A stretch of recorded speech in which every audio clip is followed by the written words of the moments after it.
Chapter 11. Jonas felt nothing unusual at first. He felt only the light touch of the old man's hands on his back. He tried to relax, to breathe evenly. The room was absolutely silent, and for a moment, Jonas feared that he might disgrace himself now, on the first day of his training, by falling asleep. Then he shivered. He realized that the touch of the hands felt suddenly cold.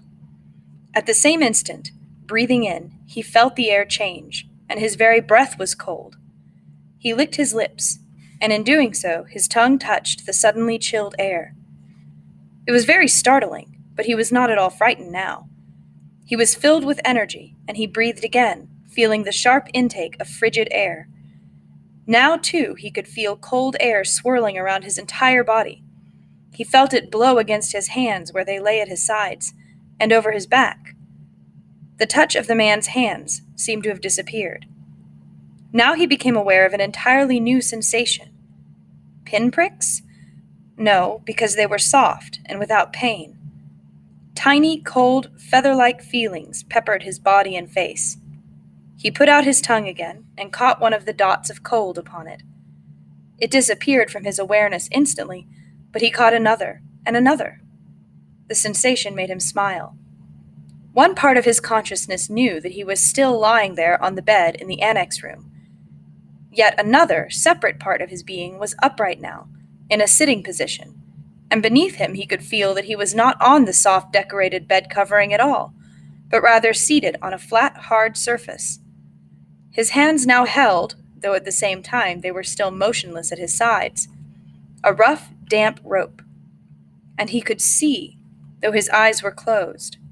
He could see a bright, whirling torrent of crystals in the air around him, and he could see them gather on the backs of his hands like cold fur. His breath was visible. Beyond, through the swirl of what he now, somehow, perceived was the thing the old man had spoken of, snow. He could look out and down a great distance. He was up high someplace. The ground was thick with the furry snow, but he sat slightly above it on a hard, flat object. Sled, he knew abruptly. He was sitting on a thing called sled, and the sled itself seemed to be poised at the top of a long, extended mound that rose from the very land where he was. Even as he thought the word mound, his new consciousness told him, hill. Then the sled, with Jonas himself upon it, began to move through the snowfall, and he understood instantly that now he was going downhill. No voice made an explanation. The experience explained itself to him.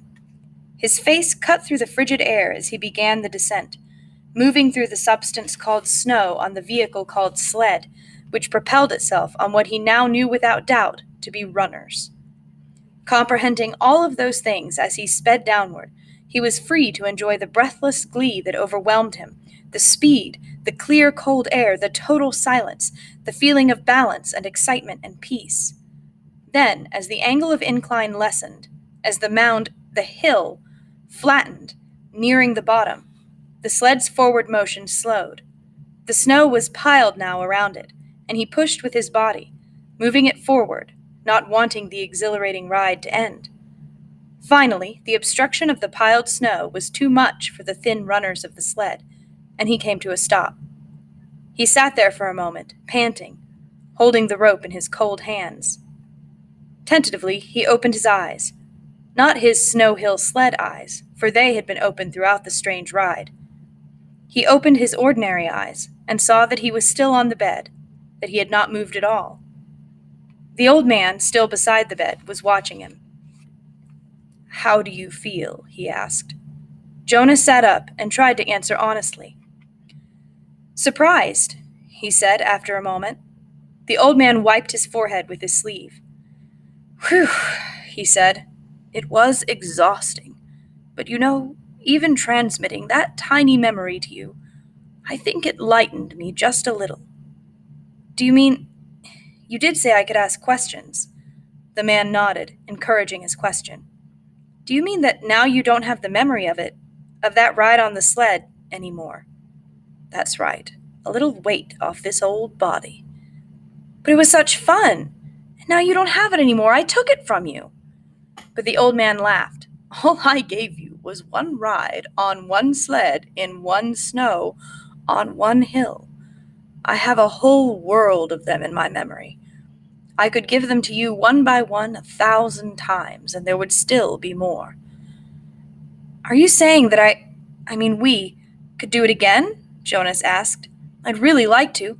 I think I could steer by pulling the rope. I didn't try this time because it was so new. The old man, laughing, shook his head. Maybe another day, for a treat. But there's no time, really, just to play. I only wanted to begin by showing you how it works.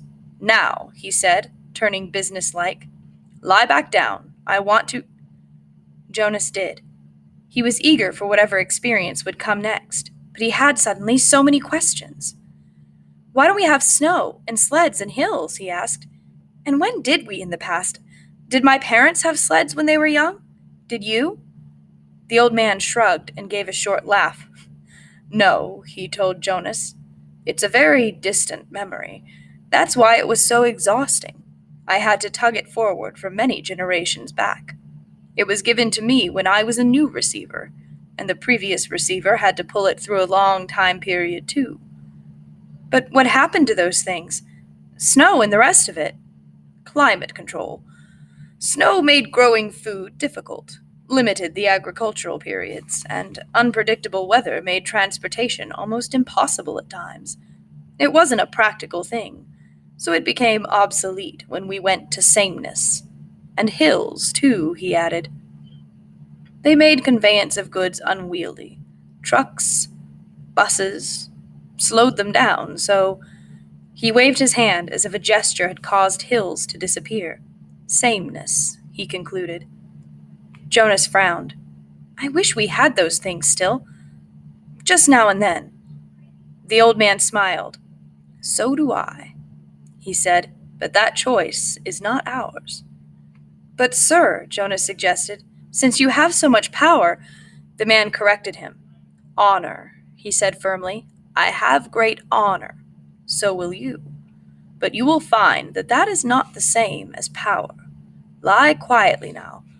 Since we've entered into the topic of climate, let me give you something else. And this time I'm not going to tell you the name of it, because I want to test the receiving. You should be able to perceive the name without being told.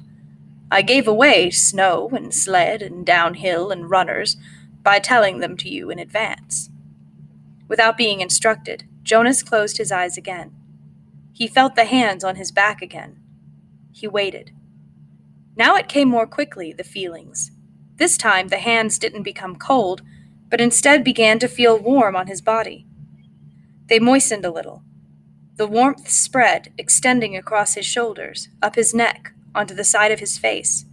He could feel it through his clothed parts, too, a pleasant, all-over sensation, and when he licked his lips this time, the air was hot and heavy. He didn't move. There was no sled. His posture didn't change. He was simply alone someplace, out of doors, lying down, and the warmth came from far above. It was not as exciting as the ride through the snowy air, but it was pleasurable and comforting. Suddenly he perceived the word for it. Sunshine. He perceived that it came from the sky. Then it ended. Sunshine, he said aloud, opening his eyes. Good, you did get the word. That makes my job easier. Not so much explaining. And it came from the sky. That's right, the old man said, just the way it used to. Before sameness.